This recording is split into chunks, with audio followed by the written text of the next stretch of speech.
the middle of this sermon series called Second Wind. And yes, we're intentionally using this kind of running metaphor where we can find encouragement to maintain endurance in our journey with Christ.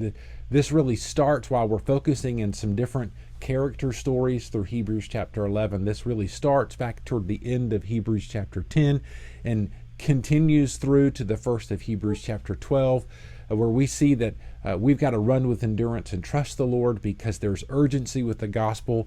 And thankfully, we have story after story after story of people who have gone before us and are cheering us on in this grandstand as we run the race that's carved out for us. And so if you weren't able to participate and worship with us, you can go back and listen to the sermon in entirety from this past week. But I want to encourage you with a thought, both an encouragement and a warning today, without trying to repeat the sermon. So let's first of all start with the encouragement.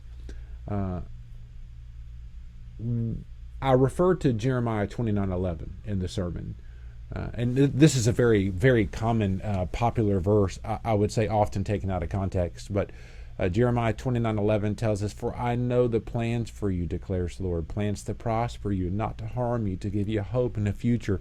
And that really speaks in an affirming, encouraging way, like God's got a plan for me. He's got a plan for my life. And that is true. While in this specific context, he's speaking to his people in the nation of Israel, certainly we can interpret and apply that he has a plan for our life. But let's keep it in context, though, because if we go back to beginning of verse 4 of 29 all the way down through verse 10, we see that this plan that God specifically encouraged the people of Israel with was in the midst of major crisis, major trial, major oppression, major dispersion, and captivity that they were navigating through. So even in the middle of your pain, God has a plan. And that's the encouragement that I think we can take today.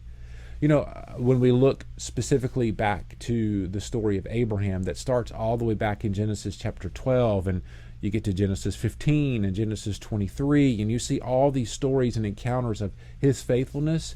While we don't have all of the details of his life, we can see that it was not always easy. There were trials with he and Sarah were under threat from other kings.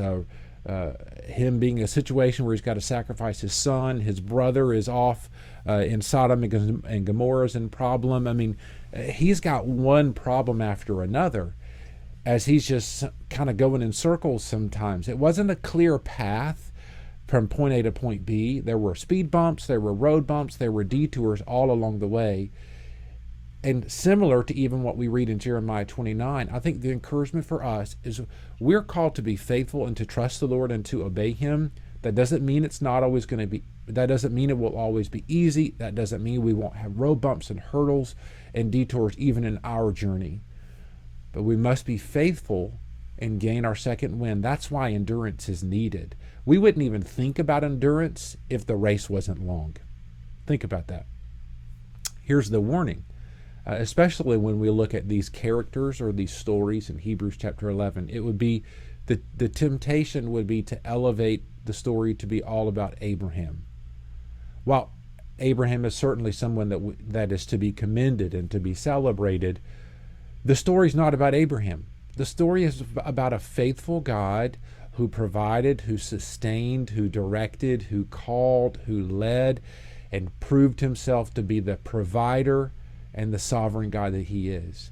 He is the central character of the story in Abraham's life, and he wants to be the central character of the story in your life. So be warned today when you think you're all that, when the business deal goes great or you knock the home run, it's not about you.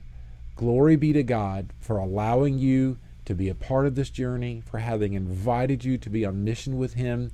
And so pause today wherever you are and all along the journey, when you're at your high and when you're at your low, to celebrate and thank a faithful God who loves you, who does have a plan for you. And even though you can't see tomorrow and you can't know tomorrow, we trust that his ways are perfect, even when his ways are not ours. Be encouraged today.